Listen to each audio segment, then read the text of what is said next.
Bom dia, pessoal, tudo bem? Estamos aqui, dia 4 de dezembro do ano de 2024. Estamos começando aqui mais uma leitura comentada, né, no canal Conexões e Crenças. Você está no canal Conexões e Crenças, eu sou Marcelo Murim.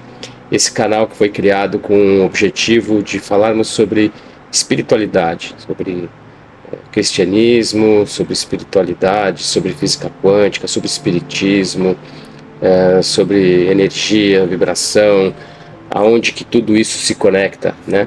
Aonde que a ciência se une com a espiritualidade. Eu vi uma frase outro dia que eu gostei muito e vou adotar, que é, depois eu preciso até pegar o nome da professora, uma professora de física quântica que falou isso, né? Que a física quântica é a espiritualidade do século XXI. Então esse é o propósito do nosso canal, trazer um pouco dessa verdade aí para todos, né? Então nós temos aqui as segundas, quartas e sextas as transmissões ao vivo pela Twitch. Então segundas e quartas a gente faz a leitura da Bíblia Peshitta e às sextas-feiras a gente faz a leitura do Livro dos Espíritos. Essas transmissões ao vivo depois elas são tratadas, eu legendo e subo no YouTube. Então a gente tem o nosso canal no YouTube, Conexões.crenças, sem o tio e a cedilha, Conexões.crencas, eu nem sei falar sem o tio, ele tá lá no YouTube. Então tem lá mais de 100 vídeos, né? Tem uma playlist da Bíblia Peshitta, a playlist do Livro dos Espíritos e tem uma playlist de Salmos. Os Salmos eu faço leitura diária no canal Conexões.crenças no Instagram. Então toda manhã no Instagram tem lá uma leitura, um salmo sendo lido e depois eu vou acumulando e vou subindo no YouTube também, tá bom? Então tem todo esse conteúdo no YouTube por enquanto, né? Vai vir mais coisa aí para o ano que vem. E no Instagram a gente faz a leitura dos salmos e alguns outros posts aí relacionados à frequência, à vibração, à física quântica, alguns temas relacionados, né? Alguns remixes que a gente faz de outros canais que eu acho interessante, eu acabo postando no Instagram também para manter ele sempre ativo, ok? Então é isso. Hoje essa semana eu vou fazer uma mudança, porque a gente está num momento assim de finalizar um capítulo do Livro dos Espíritos e iniciar um capítulo da Bíblia. E como na sexta-feira eu não vou poder fazer a transmissão, porque eu vou ter que viajar, vou fazer uma viagem curta até São Paulo, fazer um bate-volta lá, eu tenho um assunto para resolver. Então, para que a gente não comece um livro hoje da Bíblia e fique pendente do Livro dos Espíritos para terminar só na outra semana o capítulo 6, capítulo 6 ou 7, que eu estou terminando, 7, né? Se terminar o 7, eu vou concluir o 7 hoje, tá? Então eu vou ler hoje o Livro dos Espíritos, concluindo o capítulo 7. E na semana que vem a gente volta ao normal, segunda, quarta, a Bíblia Peshitta e na sexta o Livro dos Espíritos, ok? Combinado? Então, porque combinado não é caro. Peço desculpas aí pela confusão, mas acho que vai ficar legal, até porque conforme eu vou concluindo os livros, né, e vou avançando na leitura, eu vou também publicando o resumo do texto no blog, então acho que vai ficar mais fácil fazer dessa forma, beleza? Então, antes da gente começar, também quero falar da Clima Digital. O Clima Digital é o nosso parceiro, né, que faz toda a parte técnica e dá todo o suporte de conteúdo, de roteiro, parte técnica, site, blog, edições. Então, se você está precisando de um parceiro aí para algum trabalho do digital, chame a Clima Digital, @Clima Digital no Instagram ou www.climadigital.com.br. E é isso, pessoal, vamos lá começar para a gente poder concluir o capítulo 7 do Livro dos Espíritos hoje. Então é isso aí, então a gente vai lá, vamos lá para o Livro dos Espíritos, capítulo 7 do livro 2, Retorno à Vida Corporal. A gente vai falar sobre da infância, a partir da pergunta de número 379, ok? Então, 379. O espírito que anima o corpo de uma criança é tão desenvolvido como o de um adulto? Pode ser mais, se mais progrediu. Não são senão os órgãos imperfeitos que o impedem de se manifestar. Ele age de acordo com o instrumento com a ajuda do qual pode se manifestar.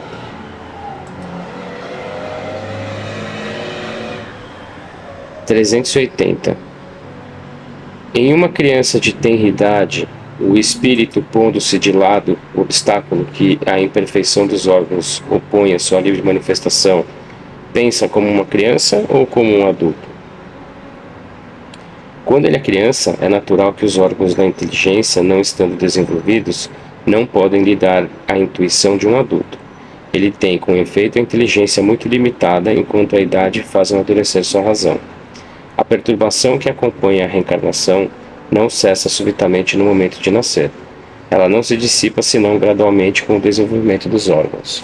Enfim, por mais que a gente seja um espírito antigo, a gente carrega a perturbação da matéria, né? E, obviamente, que também é a consequência do desenvolvimento dos órgãos que temos disponíveis para utilizar. Comentário do Kardec.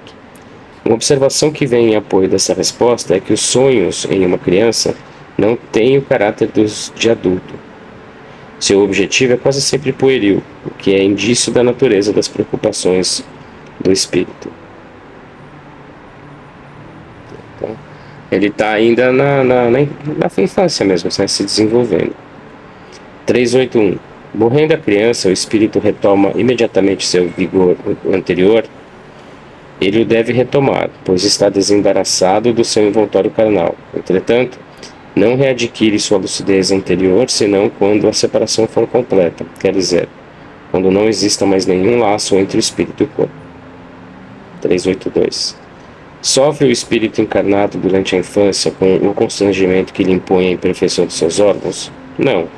Esse estado é uma necessidade, é natural e segundo as vistas da providência. É um tempo de repouso para o espírito.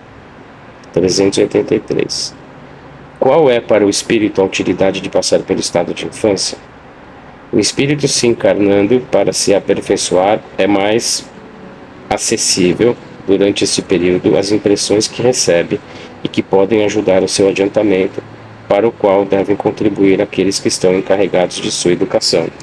Então, a utilidade da infância é porque o espírito está mais suscetível ao aprendizado, né?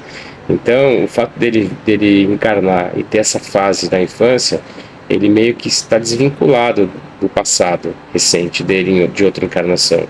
Então, é a oportunidade que a espiritualidade tem, e os amigos que estão encarnados têm, de ajudar na criação dessa criança, né? Na educação dela, para que ela vá desenvolvendo outras potencialidades e deixe para trás as suas tendências, né? Ou pelo menos amenize as suas tendências. 384. Por que as primeiras crises da criança são de choro? Para excitar o interesse da mãe e provocar as atenções que lhe são necessárias. Não compreendes que se ela tivesse apenas crises de alegrias, quando ainda não sabe falar, poucos se inquietariam com suas necessidades? Admirai em tudo a sabedoria da providência. Se ela não chora, ninguém vai atrás, né? 385. De onde provém a mudança que se opera no caráter a uma certa idade e particularmente ao sair da adolescência? É o espírito que se modifica? É o espírito que retoma a sua natureza e se mostra como ele era. Não conheceis os segredos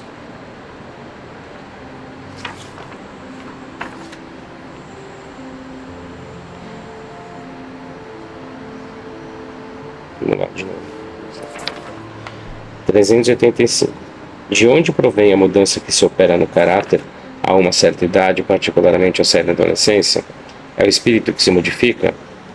É o espírito que retoma sua natureza e se mostra como ele era. Não conheceis os segredos que escondem as crianças em sua inocência. Não sabeis o que são, o que foram e o que serão, e todavia as amais. As quereis bem como se fossem uma parte de vós mesmos. A tal ponto que o amor de uma mãe por seus filhos é considerado o maior amor que um ser pode ter por um outro ser. De onde vem essa doce afeição, essa tenra benevolência que mesmo os estranhos experimentam para com uma criança? Vós sabeis? Não. É isso que vou explicar-vos. As crianças são seres que Deus envia em novas existências e para que não lhes possa impor uma severidade muito grande, dá-lhes todas as aparências da inocência. Mesmo para uma criança naturalmente má, cobrem-se-lhe as faltas com a não consciência dos seus atos. Essa inocência não é uma superioridade real sobre o que eram antes, mas é a imagem do que elas deveriam ser. E se não o são, é sobre elas somente que recai o castigo. Mas não é somente por elas que Deus lhes dá esse aspecto. É também e sobretudo por seus pais, de cujo amor sua fraqueza necessita. Esse amor seria singularmente enfraquecido à vista do caráter imperfeito, do caráter impertinente e rude, enquanto que, crendo seus filhos bons e dóceis, dão-lhes toda a sua afeição e os cumulam de atenções as mais delicadas. Mas logo que os filhos não têm mais necessidade dessa proteção, dessa assistência que lhes deram durante 15 ou 20 anos, seu caráter real e individual reaparece em toda a sua nudez. Conservam-se bons se eram fundamentalmente bons, mas se revestem sempre de matizes que estiveram ocultos pela primeira infância. Vedes que os caminhos de Deus são sempre os melhores, e quando se tem coração puro, a explicação é facilmente concebida. Com efeito, imaginai que o espírito das crianças que nascem entre vós pode vir de um mundo onde tomou hábitos muito diferentes. Como quereríeis que permanecesse em vosso meio esse novo ser que vem com paixões diferentes dos que possuis, com inclinações e gostos internamente opostos aos vossos? Como quereríeis que ele se incorporasse em vossas fileiras de outra forma que aquela que Deus quis, quer dizer, pela peneira da infância? Aí se confundem todos os pensamentos, todos os caracteres, todas as variedades de seres engendrados por essa multidão de mundos nos quais crescem as criaturas.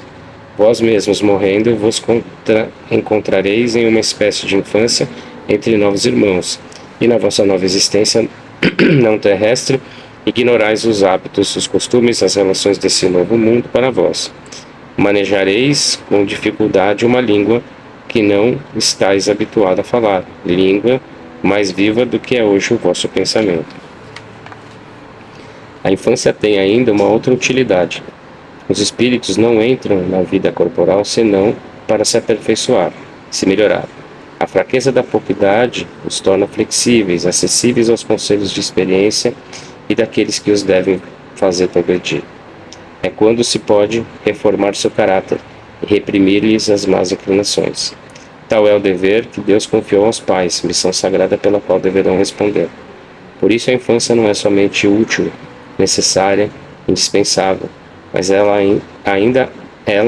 é a consequência natural das leis que Deus estabeleceu e que regem o universo. Muito bonito, né? Porque realmente faz parte da misericórdia divina. O Espírito vem com a lei do esquecimento, com a oportunidade de aprendizado, com a oportunidade de refazimento, né, de educação, para que ele consiga reverter suas tendências, criar novos hábitos, porque o processo de educação é esse, né, criação de novos hábitos. Então, muito bacana essa explicação aqui de Kardec, dos espíritos, na verdade, né? Então vamos continuar. Agora a gente vai para outra parte. Simpatias e antipatias terrestres. Pergunta 386. Dois seres que se conhecem e se amam podem se encontrar em uma outra existência corporal e se reconhecerem? Reconhecer-se não, mas ser atraído um para o outro sim. Frequentemente, essas ligações íntimas fundadas sobre uma afeição sincera não têm outra causa. Dois seres se aproximam um do outro por circunstâncias aparentemente fortuitas, mas que são o fato da atração de dois espíritos que se procuram na multidão. Não seria mais agradável para eles se reconhecerem? Nem sempre. A lembrança de existências passadas teria inconvenientes maiores do que acreditais. Depois da morte, eles se reconhecerão e saberão o tempo que passaram juntos.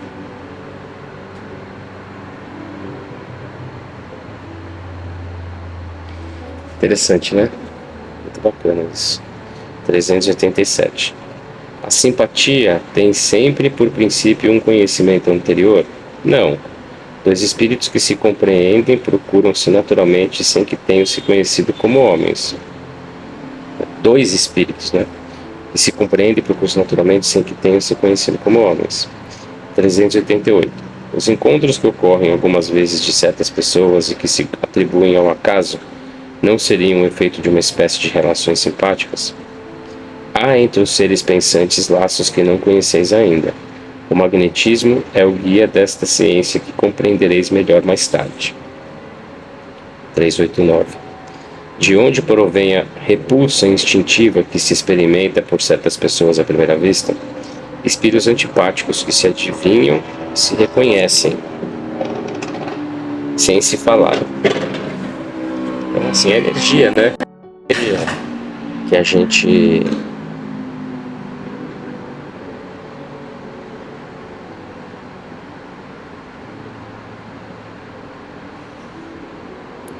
(389) De onde provém a repulsa instintiva que experimenta por certas pessoas à primeira vista? Espíritos antipáticos que se adivinham e se reconhecem sem se falarem. 390. A antipatia instintiva é sempre um sinal de natureza má? Dois espíritos não são necessariamente maus porque não se simpatizam. A antipatia pode nascer da dessemelhança na maneira de pensar, mas à medida que eles se elevam, as diferenças se apagam e a antipatia desaparece. Isso tem a ver com afinidade, com energia, né? Com sintonia. Se os espíritos vibram em energias distintas, em sintonias distintas, eles naturalmente têm uma repulsa, se repelem, mas não significa que eles são maus, eles estão em momentos distintos, né? Em sintonias diferentes. Mas conforme eles vão evoluindo, certamente isso vai se dissipando e vai ficando mais fácil deles se harmonizarem, né? Porque ambos estão elevando as suas vibrações. 391. A antipatia entre duas pessoas nasce, em primeiro lugar, naquele que tem o espírito pior ou melhor, em um e em outro, mas as causas e os efeitos são diferentes. Um espírito mau tem antipatia contra qualquer um que possa julgar e desmascarar, possam julgar e desmascarar. Vendo uma pessoa pela primeira vez, ele sabe que vai ser desaprovado. Seu afastamento se transforma em ódio, em ciúme, e lhe inspira o desejo de fazer o mal. O bom espírito tem repulsa pelo mal, porque sabe que não será compreendido e que não partilham os mesmos sentimentos. Mas, seguro de sua superioridade, não tem contra o outro nem ódio nem ciúme, contentando-se em evitá-lo e lastimá-lo. Então, é isso, né? Quer dizer, tanto um quanto o outro, só que por razões distintas no final das contas, né? Mais ou menos isso. Esquecimento do passado. 392. Por que o espírito encarnado perde a lembrança do seu passado? O homem não pode nem deve saber tudo. Deus o quer assim em sua sabedoria. Sem o véu que lhe cobre certas coisas, ficaria deslumbrado, como aquele que passa sem transição da obscuridade à luz. Pelo esquecimento do passado, ele é mais ele mesmo. Então, acaba sendo uma forma de proteção, né? Para que não se deslumbre, não se perca nesse deslumbramento.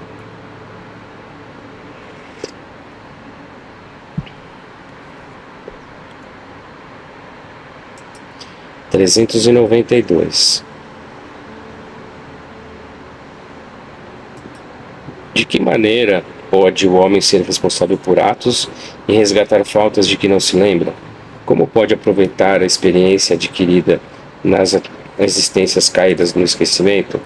Conceber-se-ia que as tribulações da vida fossem uma lição para ele, se lembrasse do que as originou. Mas do momento que não se lembra, cada existência é para ele como se fosse a primeira, e está assim sempre a recomeçar. Como conciliar isso com a justiça de Deus? Essa pergunta é chave. Essa pergunta aqui é importantíssima dentro do espiritismo, né? Dentro da doutrina. Vamos ver a resposta dos espíritos. A cada nova existência, o homem tem mais inteligência e pode melhor distinguir o bem e o mal. Onde estaria o mérito se ele se lembrasse de todo o passado? Quando o espírito volta à sua vida primitiva, a vida espírita, toda a sua vida passada se desenrola diante dele. Ele vê as faltas que cometeu e que são causa do seu sofrimento, e o que poderia impedir de as cometer. Compreende que a posição que lhe é dada é justa e procura então a existência que poderá reparar aquela que vem de se escoar. Procura provas análogas àquelas pelas quais passou, ou lutas que crê adequadas ao seu adiantamento, pedindo aos espíritos que lhes são superiores para ajudá-lo nessa nova tarefa que empreende, porque sabe que o espírito que lhe será dado por guia nessa nova existência procurará fazê-lo reparar suas faltas, dando-lhe uma espécie de intuição das que cometeu. Essa mesma intuição é o pensamento, o desejo criminoso que vos vem frequentemente, e ao qual resistes instintivamente, atribuindo no mais das vezes vossa resistência aos princípios que recebestes de vossos pais, enquanto que é a voz da consciência que vos fala. E essa voz é a lembrança do passado, voz que vos adverte para não recairdes nas faltas que já cometestes.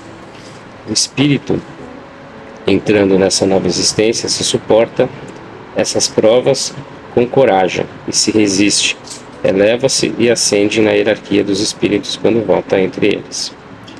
Aí tem o comentário do Kardec. Se não temos durante a vida corporal uma lembrança precisa do que fomos e do que fizemos, de bem ou de mal, nas nossas existências anteriores temos a intuição, e nossas tendências instintivas são uma reminiscência do nosso passado. Aquela nossa consciência, que é o desejo que abrigamos de não mais cometer as mesmas faltas, nos previne a resistência. Então, é exatamente isso, né? A gente tem a intuição. A intuição são resquícios de histórias que a gente retraz do passado. Eu até já fiz essa explicação lá no nosso canal no Instagram. Tem lá a diferença entre intuição e inspiração.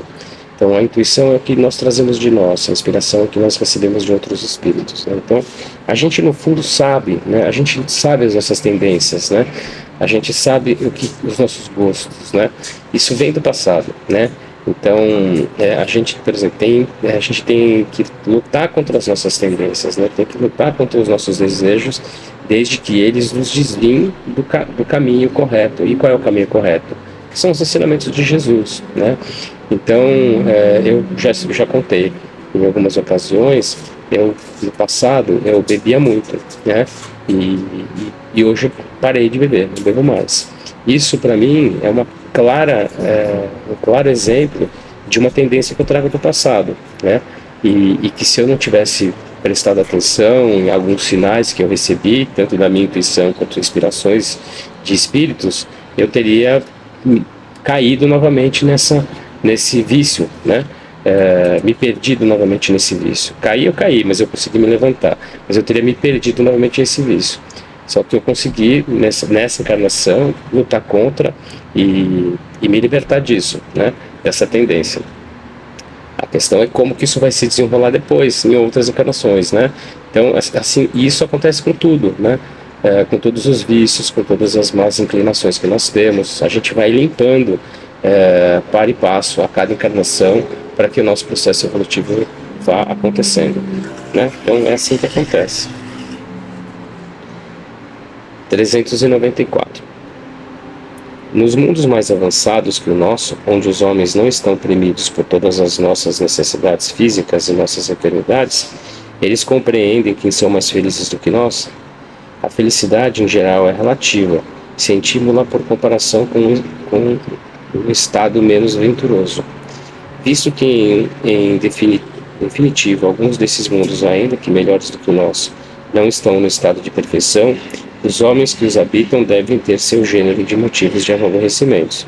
Entre nós, o rico, que não tem as angústias e as necessidades materiais como o pobre, não tem menos tribulações que tornam sua vida amarga. Ora, eu pergunto, se na sua posição os habitantes desses mundos não se creem mais infelizes do que nós e não se lamentam de sua sorte, não tendo a lembrança de uma existência anterior para a comparação? Resposta. A isso é preciso dar duas respostas diferentes. Há mundos entre aqueles de que falas, cujos habitantes têm uma lembrança muito clara e muito precisa de suas existências passadas. Esses, tu o compreendes, podem e sabem apreciar a felicidade que Deus lhe permite saborear. Mas existem outros onde os habitantes, como tu o disseste, colocados em melhores condições do que vós, não têm menos aborrecimentos, infelicidades mesmo.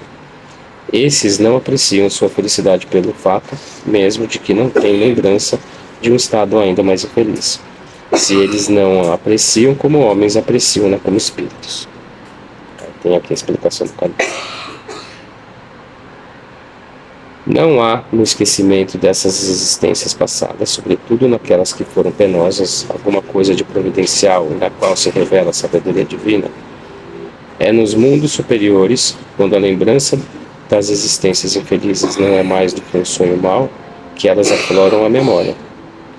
Nos mundos inferiores, as infelicidades atuais não seriam agravadas pela lembrança de tudo aquilo que se suportou.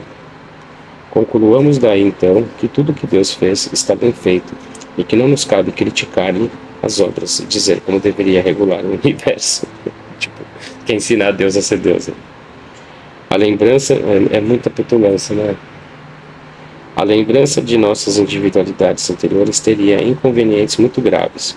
Poderia, em certos casos, nos humilhar extraordinariamente e em outros exaltar o nosso orgulho, e por isso mesmo entravar o nosso livre-arbítrio.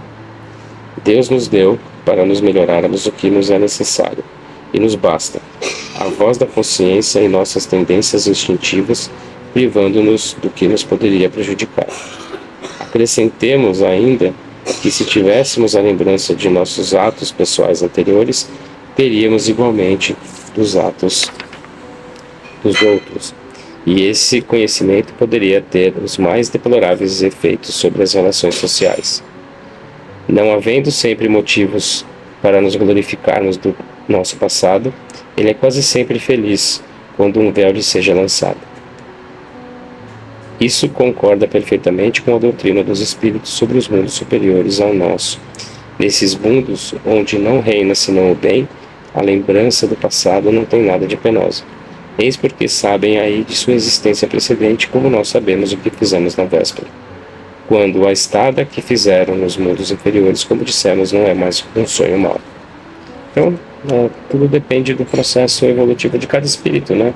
Do momento de cada um. Tem espírito que não faz diferença saber, mas para um sim. Então, dependendo do seu nível evolutivo, lembrar de uma vida passada como lembrar de ontem. Na verdade, no fundo, quem lembra o que aconteceu uma semana atrás? Muito pouco, a não ser que seja muito relevante, né? Então, os fatos relevantes ficam na memória, né? E se eles não são necessários de uma memória ativa, eles ficam no nosso registro, né? E aí, quando a gente precisa dele, a intuição vem. Deus é perfeito, né, gente? Então, não dá para questionar, né? 395. Podemos ter algumas revelações sobre nossas existências anteriores? Nem sempre. Muitos sabem, entretanto, o que foram e o que fizeram. Se lhes fosse permitido dizê-lo abertamente, fariam singulares revelações sobre o passado. Não tenha dúvida nenhuma. 396. Certas pessoas creem ter uma vaga lembrança de um passado desconhecido que se lhes apresenta como a imagem fugida de um sonho que se procura em vão reter.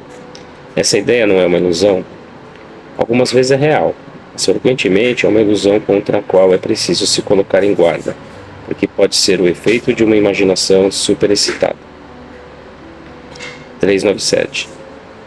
Nas existências corporais de uma natureza mais elevada que a nossa, a lembrança das existências anteriores é mais precisa? Sim, à medida que o corpo é menos material, lembra-se melhor. A lembrança do passado é mais clara para aqueles que habitam os mundos de uma ordem superior. Quer dizer, a matéria, ela traz uma névoa, né? Ela nubla a nossa visão. 398. As tendências instintivas do homem, sendo uma reminiscência do seu passado, segue-se que pelo estudo dessas tendências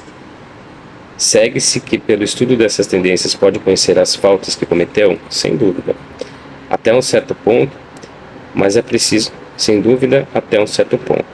Mas é preciso ter em conta o progresso que pode ter se operado no espírito e as resoluções que tomou no estado errante.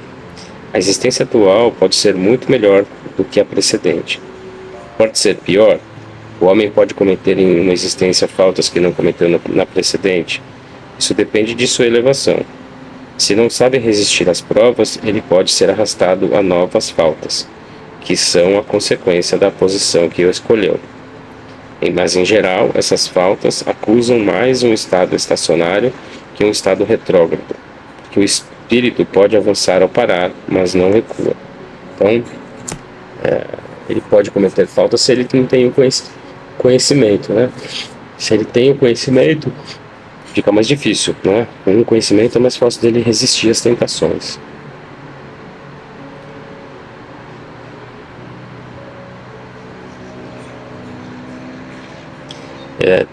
Não sei se eu já comentei isso aqui. Tem uma pessoa muito querida que é dirigente de uma casa espírita que eu trabalhei, que ela fala isso. Você quer saber quem você foi no passado? Não precisa fazer regressão. Basta olhar suas tendências. É exatamente o que está aqui. Pergunta 398 do Livro dos Espíritos. Pergunta 399. E com essa pergunta a gente finaliza esse capítulo, tá? 399. As vicissitudes da vida corporal, sendo ao mesmo tempo uma expiação pelas faltas passadas e provas para o futuro, segue-se que da natureza dessas vicissitudes pode-se induzir o gênero da existência anterior. Pergunta 399. As vicissitudes da vida corporal, sendo ao mesmo tempo uma expiação pelas faltas passadas e provas para o futuro, segue-se que da natureza dessas vicissitudes pode-se induzir o gênero da existência anterior? Muito frequentemente, pois cada um é punido por aquilo que pecou. Entretanto, não é preciso fazer disso uma regra absoluta. As tendências instintivas são um índice mais certo, porque as provas que o espírito suporta são tanto pelo futuro como pelo passado. Aí aqui tem um comentário do Kardec. Alcançado o termo marcado pela providência para a sua vida errante, o próprio espírito escolhe as provas às quais quer se submeter para acelerar o seu progresso, quer dizer, o gênero de existência que ele crê mais apropriado para lhe fornecer os meios, e essas provas estão sempre em relação com as faltas que deve expiar. Se triunfa, se eleva, se sucumbe, está por recomeçar. O espírito goza sempre do seu livre-arbítrio, e é em virtude dessa liberdade que no estado de espírito escolhe as provas da vida corporal e que no estado de encarnado delibera se as cumpre ou não, escolhendo entre o bem e o mal. Denegar ao homem o seu livre-arbítrio será reduzi-lo à condição de máquina. Entretanto, na vida corporal, o espírito perde momentaneamente a lembrança de suas existências anteriores, como se um véu as ocultasse. Todavia, ele tem alguma vez uma vaga consciência e elas podem mesmo lhe serem reveladas em certas circunstâncias, mas é apenas pela vontade de espíritos superiores que o fazem espontaneamente, com um fim útil e jamais para satisfazer uma velha curiosidade. As existências futuras não podem ser reveladas em nenhum caso pela razão de que elas dependem da maneira que se cumpra a existência presente e da escolha interior do espírito. O esquecimento das faltas cometidas não é um obstáculo ao progresso do espírito, porque se não tem uma lembrança precisa, o conhecimento que teve no estado errante, o desejo que tomou de se reparar guiam-no pela intuição e lhe dão o pensamento de resistir ao mal. Esse pensamento é a voz da consciência que é secundada pelos espíritos que o assistem. Se escuta as boas inspirações que sugerem.